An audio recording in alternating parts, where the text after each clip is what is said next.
रुकी है, कटी है, उनके खातों में तुरंत पेंशन का पैसा भेजा जाए। और जब मैंने ये कहा कि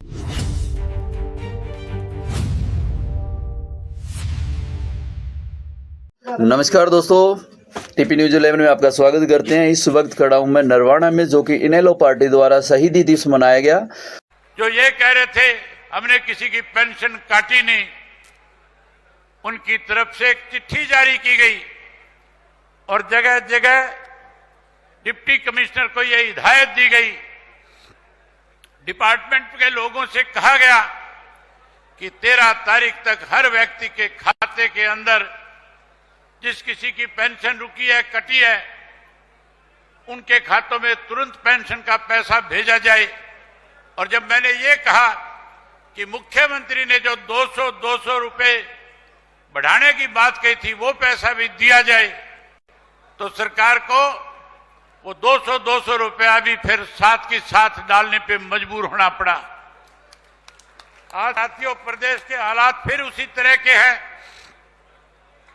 ये सरकार लगातार किसान को, मजदूर को, कर्मचारी को, व्यापारी को, नौजवान को परेशान करने पे तुली हुई है। आज गरीब आदमी के सामने दिक्कत और कठिनाई खड़ा करना चाहती है। मैं एक बात आपसे पूछना चाहता हूं कि अगर आप इस सरकार के द्वारा काटे गए जो पीले कार्ड हैं, जिनकी संख्या 12 लाख से भी ज्यादा है, सरकार ने जब पीले कार्ड बनाए थे तो केवल उन लोगों की सहानुभूति और वोट लेना चाहते थे। अब उनके ऊपर अलग अलग तरह की शर्तें लगा करके गरीब आदमी को उस पीले कार्ड से इन्होंने दूर करने का काम किया है।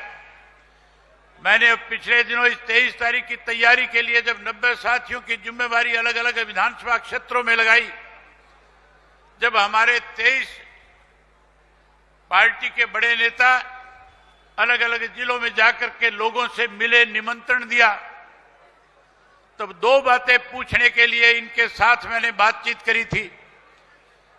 मैंने सब साथियों से कहा था कि एक तो राज्यसभा का चुनाव आ रहा है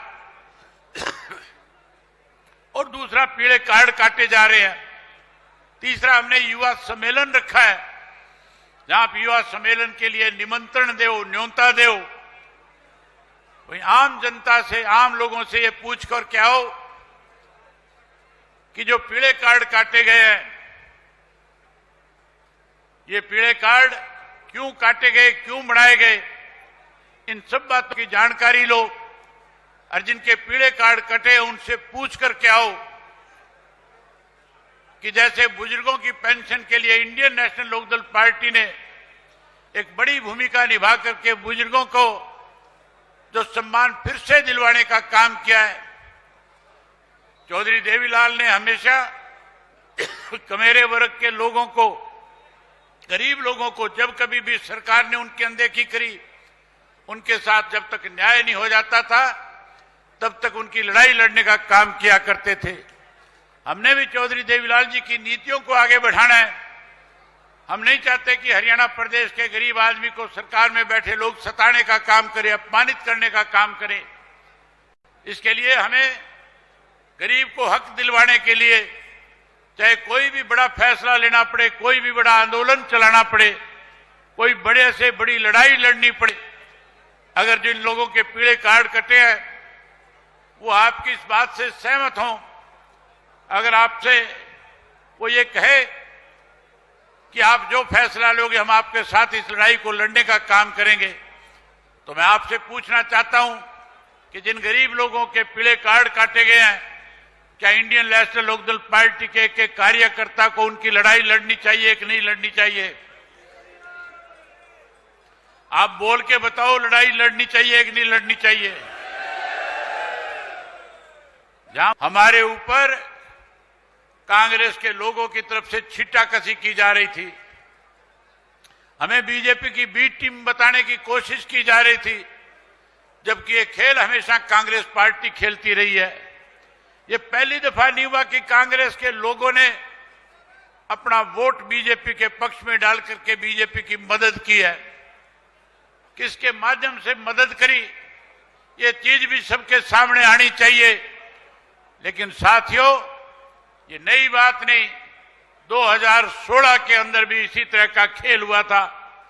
पेन की स्याही बदल करके भूपेंद्र सिंह हुड्डा ने भारतीय जनता पार्टी के सुभाष चंद्रा को जिताने का काम किया था।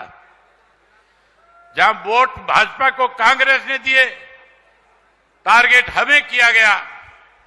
इसी तरह 2022 के अंदर भी कांग्रेस ने अपने उम्मीदवार के खिलाफ 2 वोट डलवा करके भारतीय जनता पार्टी के द्वारा खड़ा किए उम्मीदवार को जिताने में बड़ी भूमिका निभाई। और अब की बार तो इतना बड़ा खेला करने का काम किया कि आप सोच भी नहीं सकते। ये हुड्डा ये कह रहा था हम 37 है, हमें 39 वोट मिलेंगे। मुझे बड़ी हैरानी थी जब ये बात मैंने उनके मुख से सुनी।